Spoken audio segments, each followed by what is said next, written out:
So you want to jump in on their particular case?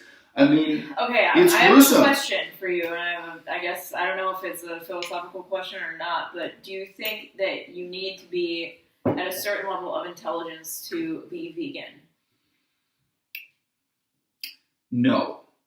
But, I do believe veganism is for everybody in the same sense that being a non-smoker is for everybody, or being a teetotaler, sobriety is for everybody, put it that way. Because I think it is for everybody. I think it can be practiced by everybody.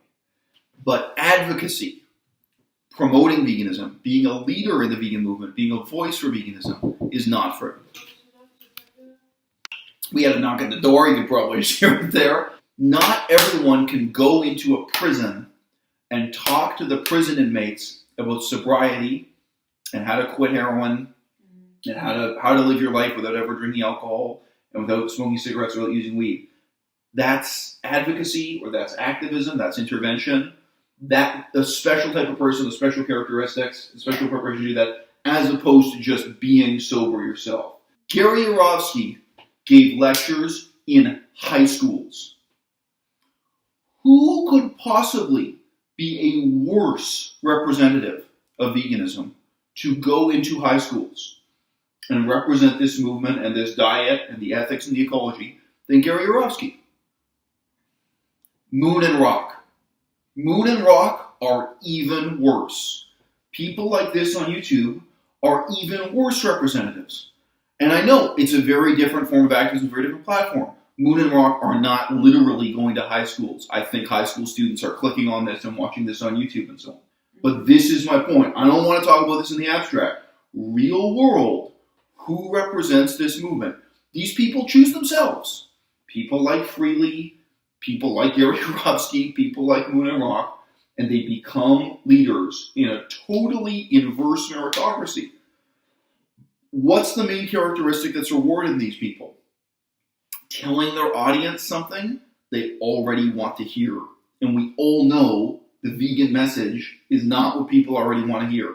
So it may be an ersatz concoction of yoga mat spirituality and Mother Earth ideology and all this crap. And they're not the only ones. We know some other channels like that within the vegan Devimon, where it's this really weird, self-invented, pseudo-religion. Whatever it is, that's the link that brings people in, right? And whatever it was about Gary Yourofsky and so on that people found appealing.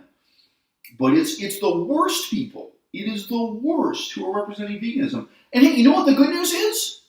Veganism is making progress despite vegans. The movement sucks. The movement has been a failure in the last 5 years. But guess what we saw sitting in the airport today? We're sitting in Dallas, Texas airport, and there's like a 15-minute special on CNN. That was today, within the last 24 hours. We've been in airports all day. We're doing this with 3 hours of sleep. CNN presenting perfectly the case for why veganism is an inevitable ethical requirement given current ecological and ethical considerations. And they were doing a better job than Gary Yourofsky, and of course a better job than Moon and Rock or any of these people. That's CNN.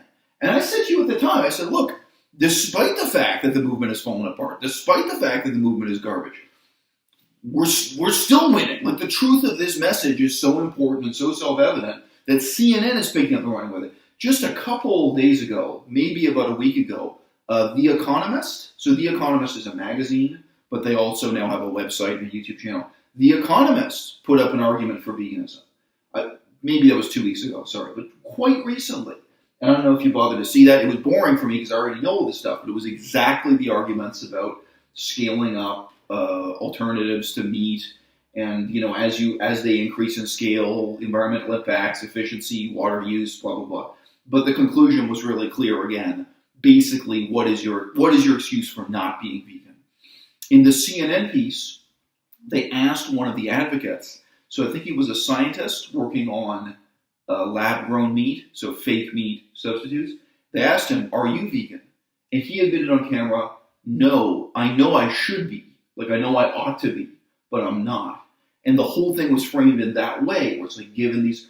So this is the reality, is that the vegan message is so important and so timely and so salient that the people who might be our enemies are doing a better job promoting it than the people who are ostensibly our friends. Scumbags like Moon and Rock, whose whole concept of life is just self-indulgence.